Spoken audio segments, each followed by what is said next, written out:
There has never been a time that fishing was not important in my life. From a very young age, I fished with my parents and began gaining skills necessary to become a skilled angler. When I was young, my parents did all the knot tying for me. But as I grew older, I realized that it was my time to tie knots. My dad once said, "You need to learn how to tie knots and stuff on your own." Once I began learning different knots and techniques on how to tie these knots, that's when I really gained and picked up fishing. I will go over basic materials needed and how to rig up your rod and reel to be fishing ready. Some background information is a knot, a fastening made with a string, rope, or a like substance. According to netknots.com, there are over 60 different fishing knots. The polymer knot is the strongest fishing knot and one of the most simplest, according to fantasportsfishing.com. Lures come in many different shapes, sizes, and colors, so some may require different knot tying than others. That was from fishingbooker.com. Materials needed. When you actually go out and fish, you're gonna need a rod, you're gonna need a reel. Today, I'll be showing you the line, hook,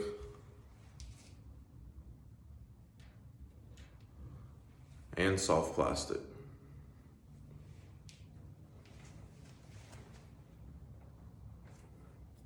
So first,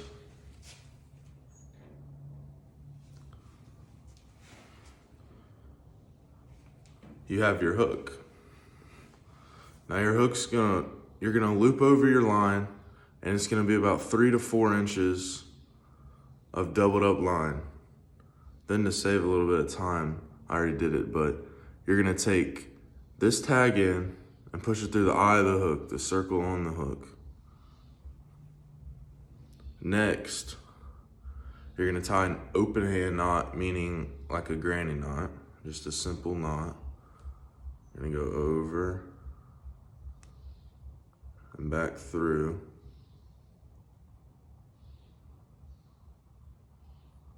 And you want this loop to be as big as you get it. Now you can adjust the loop a little bit, depending on. Okay, so now once you have your loop right here, you're gonna pull it out to the size you need.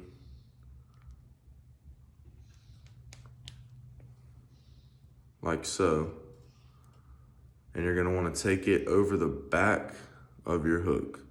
So you're bringing this loop over the back of your hook, bringing it down and around the shank, and then pulling it tight.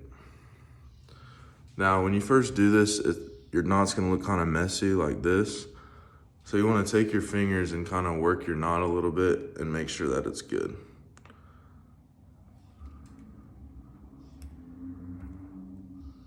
And now I have a perfectly tied uni knot in 3 steps.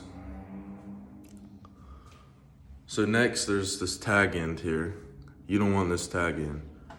When a fish bites down on your lure, it has feelings in its mouth. So like if a piece of string's sticking up like this, it's gonna automatically spit it back up. So you don't want that. So you wanna cut as much off as you can and just leave just a little bit for your knot to move freely. I'm gonna cut that much off.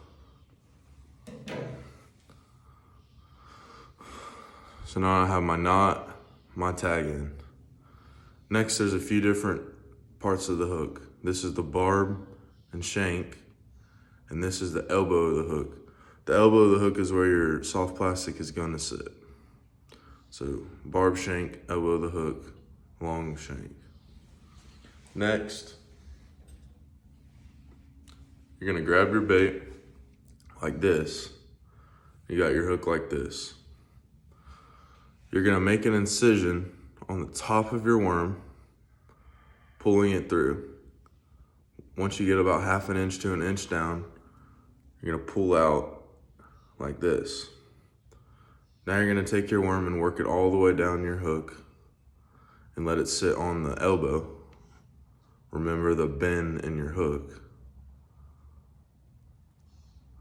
Now it's sitting on the elbow and you have this. So where I fish, there's a bunch of weeds. So to make this bait easily move through weeds, you're gonna make it weedless by sticking the hook in the worm about, you kind of scrunch it up, so about 1.5 inches, and you're gonna pull it through. Now you've pulled it through.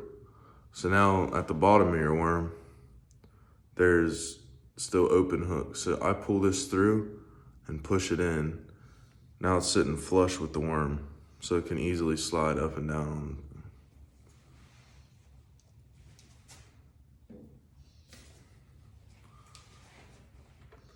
I've demonstrated how to properly rig up a fishing pole and easily tie a hook on the line and attach the bait.